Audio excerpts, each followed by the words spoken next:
Hello viewers, welcome to my YouTube channel. Today in this video we will talk about 10 daily healthy habits that changed our life. However, before we start our countdown, we would appreciate it if you would subscribe to our YouTube channel and also press the bell icon. So, let's get started. Habits are the invisible architecture of daily life, contributing significantly to our mental and physical health. Research shows that about 40% of our behavior isn't conscious decision-making but habits. Positive daily habits build the foundation for a successful life. Imagine habits as the to-do lists for your brain, guiding you toward your daily goals. So, let's dive into these healthy habits that had changed our life. 1. Collecting houseplants. Last year at this time, I had a modest couple of shelves of houseplants. Now, I live in a jungle. I started collecting rareoids, a family of plants that includes philodendrons, monsteras, and alocasias, and my new hobby transformed the trajectory of my year. Tending to my plants keeps me busy, so I have less time to scroll social media or get lost in my thoughts, and being surrounded by lush green is calming. I've traveled to new cities to attend plant events, and I'm constantly researching and learning how to be a better plant parent. Plus, the joy of discovering new growth, like an emerging leaf, lifts my mood and ensures I always have something to look forward to. Massaging my face. During the depths of the pandemic, when I spent most of my time frowning at screens, I started looking for ways to get rid of headaches and facial tension. My searches led me to self-guided facial massage, a practice to which I have become very dedicated over the past year. My favorite YouTube facial masseuse talks a lot about lymphatic drainage, which is apparently supposed to reduce puffiness, make your skin look better, and flush toxins. Though I don't fully believe these claims, I don't care. As someone who struggles with meditation, these little massages have become my favorite way to unwind. I use a nice smelling oil, sometimes light a candle, and just zone out for a few minutes. It's relaxing and helps me sleep. And even if it does absolutely nothing else, that's enough. 3. Rage biking. Amid the tumultuous early days of the pandemic, when the need for fresh air and activity was paramount, I found solace in dusting off my old bicycle and hitting the open road once more. It was a rekindling of sorts, a reconnection with the simple pleasure of swiftly traversing new landscapes while also reaping the benefits of much-needed exercise. As the year progressed, I became more disciplined in my approach to cycling, aiming to cover a steady 10 miles per week, typically reserving Sunday afternoons for these ventures.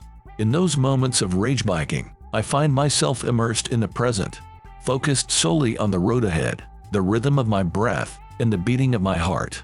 And as I pedal onward, the weight of the world gradually lifts from my shoulders, replaced by a profound sense of clarity and renewal.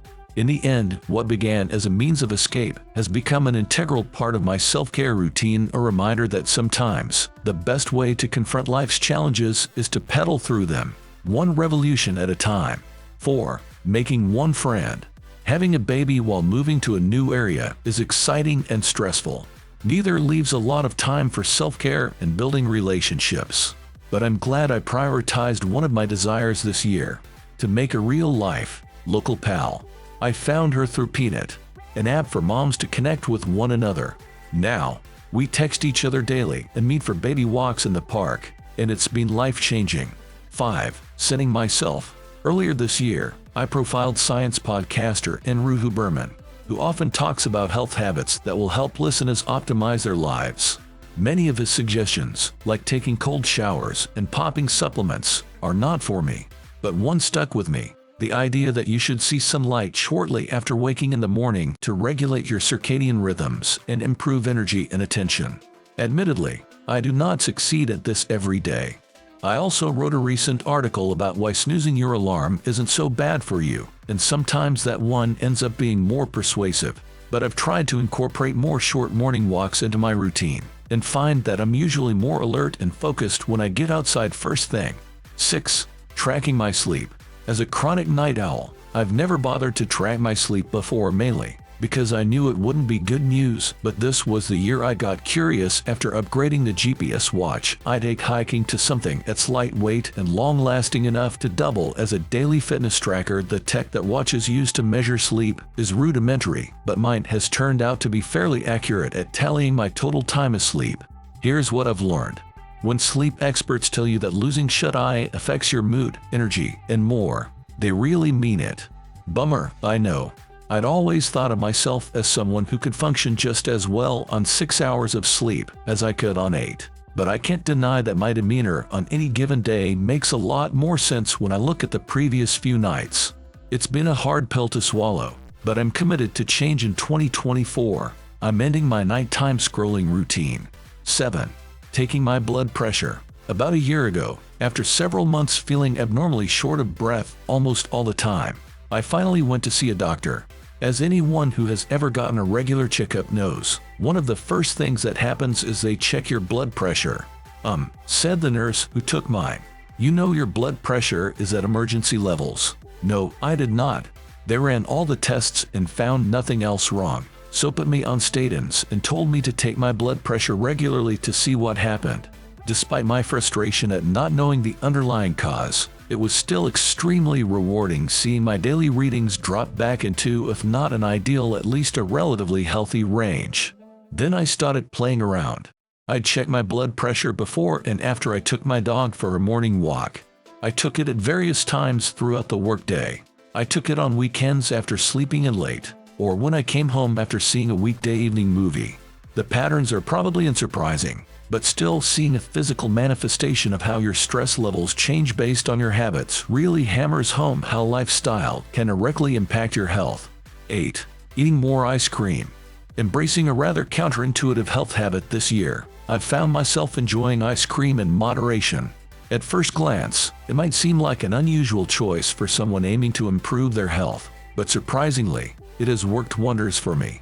The sheer delight of indulging in a creamy scoop or two has a peculiar effect. It keeps me away from other sugary treats that might tempt me throughout the day. By allowing myself this controlled indulgence, I've noticed a significant decrease in my overall sugar intake. It's as though the intense satisfaction derived from savoring ice cream somehow satisfies my cravings, leaving me less inclined to reach for other, less healthy options. In a way, it's become a delightful paradox, a guilty pleasure that actually contributes to my wellness goals. As long as I maintain moderation, my occasional indulgence in ice cream has become a surprisingly effective tool in my journey toward better health. 9. Creating a work-from-home zone. When the pandemic started, I didn't own a desk. But then work-from-home days became every day, and rotating between my couch, round dining table, and bedroom floor wasn't cutting it. Still, the longer I managed without a dedicated workspace, the less it seemed worth putting in the money and effort. When I moved in 2023, the very first thing I did in my new apartment was designate an office zone. Now I've got it all: the desk, the chair, the monitor, and even a mini tabletop bookshelf. Not only is my neck grateful, but my ability to focus has skyrocketed. Having a clear delineation between where I work and where I relax has been a simple change, but a much-needed one. 10. Quitting Twitter. Like many journalists, I used to spend way too much time on Twitter, now X, scrolling through the news of the day and getting sucked into niche internet dramas. Though I still have an account and use it sometimes for work, I have drastically cut down on the amount of time I spend on there and haven't posted in months. I feel so free. I guess all those researchers and psychologists were right when they told me in interviews that spending less time on social media is good for your mental health. So, this was our today's video. I hope you all liked this video. Don't forget to hit the like button and subscribe my channel. And also share it with your friends and family. We will be back soon with a new video. Till then, keep supporting and take care.